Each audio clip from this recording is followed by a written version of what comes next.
ဒီပြဖြစ်ချင်းကိုမဖြစ်မနေလို့ဆောင်နေတဲ့လူမျိုးတွေရှိတယ်။အဲ့ဒီကကျွန်တော်တို့အရေးပေါ်ဆေးကုသမှုလုပ်ရလိုအပ်တာလူမျိုးတွေကတော့ကျွန်တော်တို့ဆေးခေါ်တာ paraphimosis လို့ခေါ်တာပေါ့။အဲ့ကောင်ဘယ်လိုပုံစံမျိုးရှိမဲ့သူလို့ရှိရင်သူကလူကြီးရောလူငယ်ရောကလေးမောင်ရောဖြစ်တတ်တယ်။အရေးပြားကိုသူကနောက်ဆွဲလန်လိုက်တဲ့အခါအရေးပြားကတအားရှည်ပြီးတော့အရှိကိုပြန်မရောက်တော့ဘဲနဲ့ကျွန်တော်ဒီကွန်းသီးလုံးပေါ့လေရှေ့ကကွန်းသီးလုံးကျွန်တော်တို့ကဒီထိတ်ရည်ပြားကစီးပြီးတော့လေမင်းညစ်ထားသလိုဖြစ်နေတာပေါ့။အဲ့လိုလေပင်ညစ်ပြီးစီးထားသလိုဖြစ်တဲ့အခါကျတော့ရှင်အပေါ်ကရေပြားအပေါ်ပြန်ခောက်ဝင်တာပေါ့တချို့ကြတော့နောက်မှဒီမှာပဲရောင်နေတာမျိုးပေါ့အဲ့လိုလက္ခဏာမျိုးကျွန်တော်တို့ရပြီဆိုလို့ရှိရင်တော့ကျွန်တော်တို့ဘာလို့ရမလဲဆိုလို့ရှိရင်တော့အရေးပေါ်ကျွန်တော်ခွဲစိတ်ကူတာမှုတို့လုပ်ဖို့လိုအပ်တယ်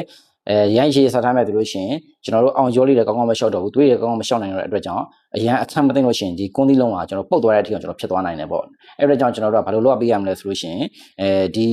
လူကြီးတွေမှာဆိုရင်သိပြဿနာမရှိကျွန်တော်ထုံးစည်းလေးပဲထိုးပေးပြီးတော့ကျွန်တော်တို့ဒီရှေ့ကိုအကြီးပြောက်ပြန်ဆွဲထုတ်ပြီးကျွန်တော်ပြန်ဖြတ်ပြီးကျွန်တော်ပြန်ချုပ်ပေးလိုက်တာပေါ့လေကလေးတွေမှာဆိုလို့ရှိရင်တော့ကျွန်တော်တို့မငြိမ်ဘူးကျွန်တော်တို့ဒီကလေးကနာကျင်မှုရှိနေတဲ့အတွက်ကြောင့်ကျွန်တော်တို့တွေလိုအပ်လို့ရှိရင်ကျွန်တော် local sedation နဲ့ကျွန်တော်တို့သုံးပေးရတာပေါ့နော်ကျွန်တော်တို့ sedation ခဏလေးကျွန်တော်တို့စိတ်ငြိမ်စေခဏပြရတဲ့အတွက်ကြောင့်ကျွန်တော်တို့ပြင်ဆေးရုံမှာပြင်ဆေးကနေမှာခွဲစိတ်ကူတာတော့အဆင်မပြေဘူးဆေးရုံတွေမှာကျွန်တော်ခွဲစိတ်ကူတာတော့ရနိုင်ပါတယ်အဲ့လိုကျွန်တော်ပြောတဲ့လက္ခဏာမျိုးပုံစံမျိုးရှိနေကြုံနေရမယ်ဆိုလို့ရှိရင်တော့ကျွန်တော်တို့အများဆုံးခွဲစိတ်ကူတာဖို့လိုအပ်ပါတယ်ကျွန်တော်ပေါ့လို့မရပါဘူးခင်ဗျာမင်္ဂလာပါကျွန်တော်ကတော့ဒေါက်တာထိုက်မှန်ဖြစ်ပါတယ်ခင်ဗျာ